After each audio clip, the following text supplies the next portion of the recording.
The evolution of Dead by Daylight's killer meta has been an absolute roller coaster these past couple years. From Ruin Undying, Corrupt Intervention, No Way Out, to Pain Resonance, Dead Men Switch, the best ways to win have always revolved around controlling generators, eventually leading up to our current meta of Colubrine, Eruption, Overcharge, and Nowhere to Hide. An innocent enough looking build with one slight problem. The killer win condition: stall out the match until the servers shut down. Pre-meta shakeup, Behavior released some statistics. Scourge Hook, Pain Resonance, Corrupt Intervention, X Ruin, Dead Hard, Hard Time, and Decisive Strike were among the most used perks in Dead by Daylight. This simple analysis exposed killers stacked their loadouts with gen regression. In contrast, survivors stacked their loadouts with anti-killer progression, a phenomena that can only be explained by an anxiety shared by both killers and survivors alike.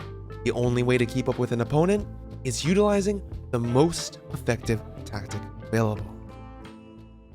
From day one, players have dedicated thousands upon thousands of hours to mastering this asymmetrical game.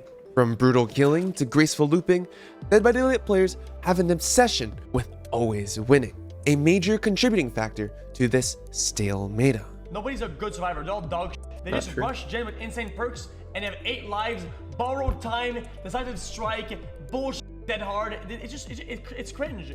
They have cringe perks, man. This man has a point.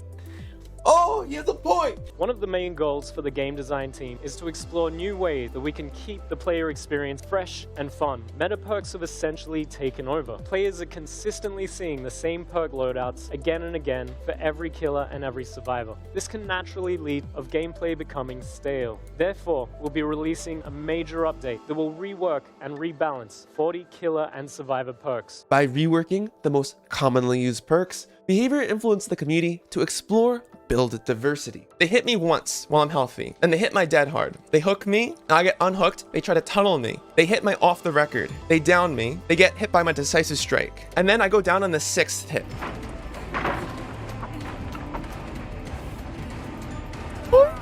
He didn't down you once? And you wanna know how many times we got low profile? We got low profile 4 times. Holy sh! As a result, playstyles were created from extreme stealth, tank, and chase, and many rejoiced under newfound build diversity. Unfortunately, this period of celebration was short-lived. One community's obsession with winning soon manifested in ways that developers couldn't have predicted. The second chance survivor meta slowly evolved into optimizing generator pressure. With Prove Thyself, survivors repaired generators 15% faster when teammates were nearby. On August 30th, 2022, Behavior released Resident Evil Project W. With the introduction of Hyperfocus, generator progression accelerated exponentially. There. That's the one we're going to juice. All right.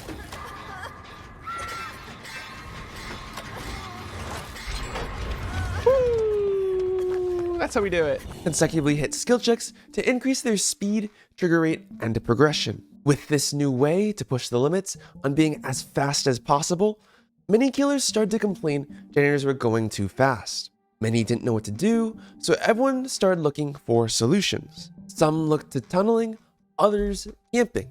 This is where a small underground community started experimenting with builds. Maybe there was a way killers could make gen rushing irrelevant. When it came to consistency, many people like to learn from those who were. In that case, those who are always winning. Win streaking, a practice where players design strategies that push the limits on winning as many matches in a row for as long as possible. The cornerstone to accomplishing such an impossible task was built upon reliable builds. One notable win streaker goes by the name of One Pump Willie, and he developed a strategy that involved Colubrine, Eruption, and Overcharge. By kicking and controlling a tight 3-gen setup, one could counter the gen optimization meta perfectly.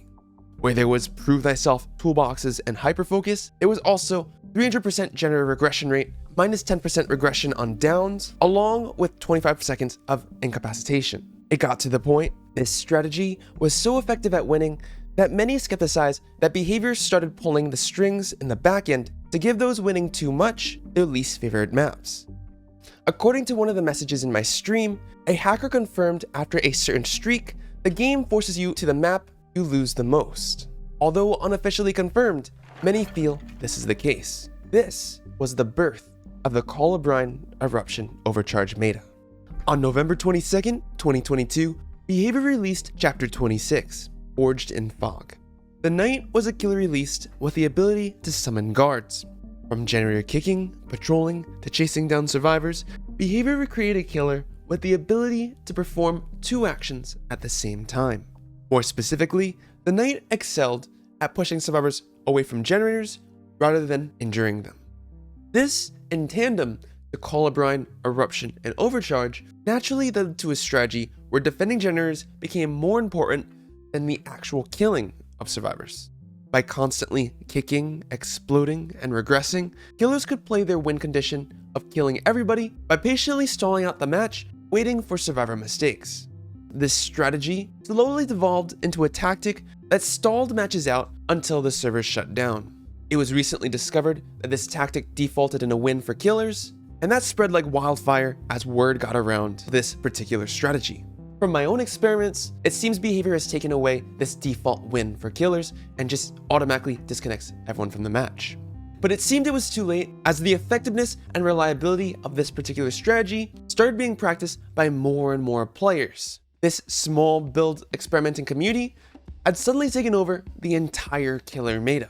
From Twitter, Reddit, and the Steam forums, survivor negative feedback was of unresounding disapproval. Unironically, Behavior predicted something like this might happen, and their solution was already embedded in the Knight's initial chapter release. Potential energy. Repair generators to store stacks that convert into instantaneous generator progression.